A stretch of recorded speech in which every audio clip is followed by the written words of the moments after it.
Hi, today I'm going to give you an overview of the new RTI system that we're implementing in our school. We're very excited, and I'm going to give you lots of extra links and supports that you can always come back to and visit. So the first thing is everything you've always wanted to know about RTI, or response to intervention. It sounds painful, but it's not. Okay, today the objectives are that you learn exactly what RTI is, how it works, and how to implement it, and how Scheduler supports this new RTI system that's being put in place. So most teachers are already familiar with using Scheduler to input grades, and the next added step is that you'll be able to enter anecdotals about students in Scheduler. So you have a familiarity with the system, and this is an add-on, and just how all of this is aligned with our school and our focus and our use of UDL. So when you have extra time, you see that there is a video here. Click it on and it gives you a quick 3-minute overview of RTI, so I think you'll enjoy looking at that.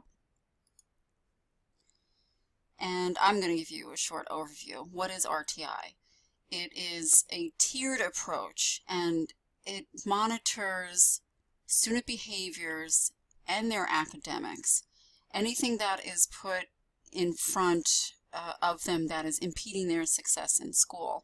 So RTI did start off as a form in special education, but now it has moved into general ed. So it does cover students that have IEPs, but it also is helpful for students who are in gen ed. Now the tiers are, as you can see here,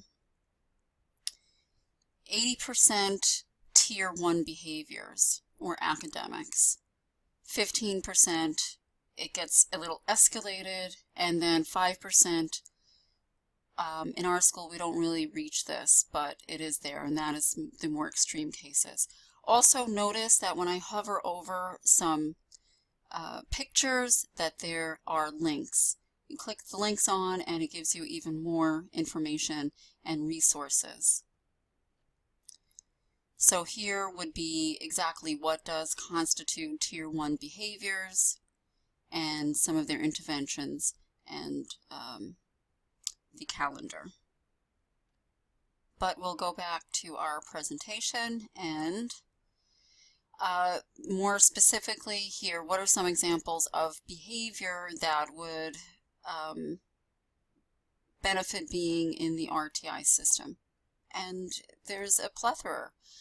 The first one, as an example, is cutting. That would be a tier 1 behavior. That's something that happens within the classroom. It's something that you as a teacher is able to have some input in, as is students that are being off task. They put their head down, they're late to class, or they're using their cell phone when they shouldn't. These are things that teachers usually with behavior modification, that low level intervention, will be able to handle on their own.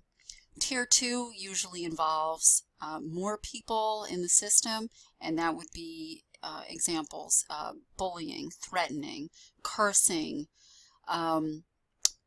being physically threatening, okay? Using drugs, being on drugs in the classroom would also be something that would be beyond the teacher. The teacher would be part of the support system, but it would go further than the teacher. And then, as I said, tier 3 is any of the above which has no effect whatsoever, and that calls for more intense action or disciplinary action with the student. So again, you could see when I hover over, I get to see a link, so you can also get more information. This would be an example of what tier 2 behaviors are, and then also who you would refer these behaviors to in the Scheduler system. Okay, and And I'm giving you a lot of acronyms here. Response to intervention uses positive behavior, intervention, and support. So it's not a punitive system. So previously it would, you cut class, you get detention. You're cursing in class, you get suspended, right? These are punitive. And the idea is, if we start to pay attention to student behaviors, logging that behavior, and trying to intervene in different ways, it's not going to be punitive and nothing changes. It's that the students change their behavior themselves because they see the positive aspects of behaving appropriately. So we model and reinforce these positive social behaviors, and then the students get to see what is the expectation of them and the rewards that they get for following them. Again, there's another link here that will take you to the PBIS homepage, and this will also give you further information. Now, I added another acronym. I'm really sorry. So we have response to intervention with positive behavioral intervention, and of course UDL, which you are familiar with because we're already using UDL in the school. But how does this all work together? Well, UDL is also supportive of student behaviors. So we're looking for student redirection, self-reflection, and self-management, and they may need more support. This is scaffolding with a gradual release. We also notice that students will have unacceptable behaviors in class because they're having an issue with the instruction and how it's coming through. So when we use UDL in our classroom, this is helping students who have roadblocks feel engaged within the classroom. And I'll give you an example of that. And then we're also continually assessing the students' academics and also their behaviors. Again, this is going to take you to the CAST website if you click on UDL to refresh your memory.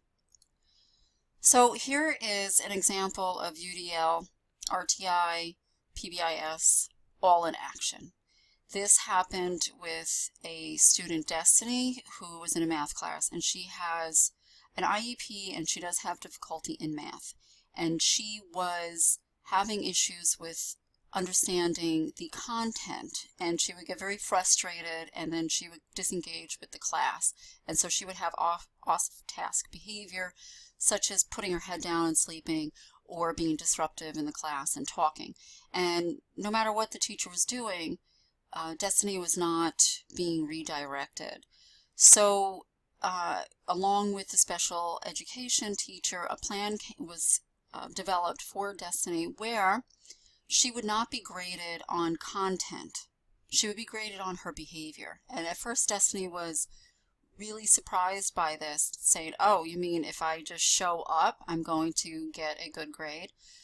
Well, yeah. So what she started doing was, instead of being hostile to the class, she was realizing that she could take ownership over it, and she was relaxed because she knew even if she didn't get the content, that she was still going to be capable of getting rewarded with a decent grade. And this then paired with, as her behavior was improving in the class, she was understanding the content more, and she was able to master the content by the end of the semester, and her grades reflected this. So that's just an example of how all of these concepts work together to be successful. Now, here is something that you want to pay attention to. Okay, I get it. I'm doing RTI. What am I supposed to do? Well, for Tier 1 behaviors, the teacher is going to record the behavior and any intervention that the teacher put towards the student, and you record that in Scheduler. Then it will be followed up over here by the social worker or the advocate for the student, who will also conference with the student to talk about that behavior and record it in Scheduler. If this behavior happens to be repeated, we will go through that cycle again 1 or 2 more times, and we will also have further discussion and kid talk to see if this behavior has any other ways that we can modify the behavior, or if this needs to be bumped up to a tier 2. Again, when you hover over the pictures, it's going to take you to another resource, which also shows you the ladder of referral. This is for tier 1 behaviors, and you can see that if it goes beyond Kid Talk, it's going to go into tier 2. So tier 2 behaviors, again, it can start with the teacher who's going to record the behavior in Scheduler, but because it is a higher offense, the dean, the administration, and also the social worker will be following up. So it's going to take a little bit more intervention with the students. So it's beyond the classroom now, it's outside of the classroom. And all of this is recorded in Scheduler. We have a running record, and everybody has the ability to see what is going on with the student. And then again, if we are still finding that the cycle is repeating, they will move up into tier 3, which I'm happy to report doesn't happen very often. Okay, this is just a brief idea of using Scheduler for anecdotals. You're already familiar with how to enter grades in Scheduler, but we're going to use Scheduler to record all of these anecdotals because it's shared throughout the entire school system. We can have further training on how to use anecdotals in Scheduler, but this just gives you an overview where you're going to go to students and it's going to say to begin a new anecdotal, and you just simply enter the student's name. It will pop up and you'll have choices of infractions, or you can type in your own and you hit save. That gets shared with the entire school, as you see down here, and it tells you the type of behavior, the student, when it happened, the response to intervention, you know, what's going on. So everything is in one system, in one place. And this makes using RTI a lot simpler because paper is not going to get lost, and, you know, we all are on the same page. So here, we're almost done.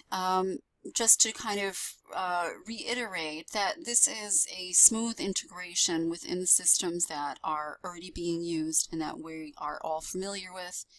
What we looked at is that this RTI aligns with UDL. It uses Scheduler.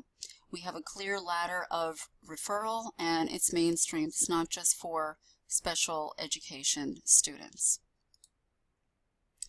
What is some of the next steps? Well, we are looking at having further Scheduler training for people who might need that extra support.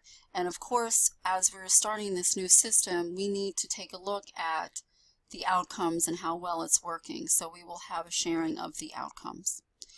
I hope that this has been helpful to introduce you to our new RTI system. Please feel free to go through the presentation again and look through the links. If you need more information or resources, it's right there, or you can get in touch with me. Okay, thank you so much.